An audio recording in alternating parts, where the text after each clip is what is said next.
point de débarquement de pêche Mohamed VI de Locodro, dans la commune d'Atekoubé située dans l'ouest d'Abidjan.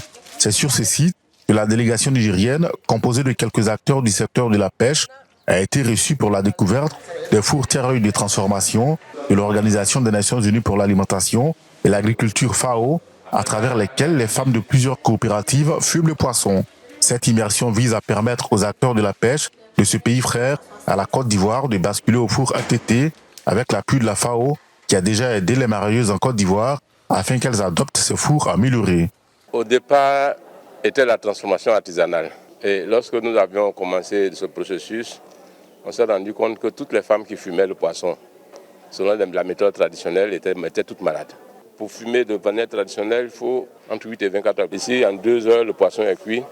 Vous avez au plus 1 heure supplémentaire pour faire la fumaison. Heureuse de recevoir la délégation nigérienne, les marieuses ivoiriennes se disent satisfaites de cette coopération et saluent l'avènement des fours FTT en Côte d'Ivoire. Les fours FTT sont mieux par rapport aux fours traditionnels.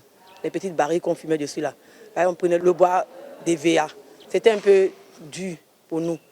Cette initiative se situe dans le cadre du projet Initiative Pêche Côtière, composante Afrique de l'Ouest. Pour Kanta Aïssa, représentante de la délégation, cette technique de fumage de poisson va permettre absolument d'éviter les pertes post-capture et rendre plus dynamique le secteur de la pêche au Niger.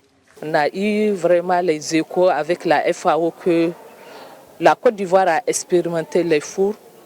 Ça fait des années et que ça fait école, qu'on est venu vraiment voir de visu ce que la Côte d'Ivoire est en train de faire, aller aussi pratiquer ça chez nous.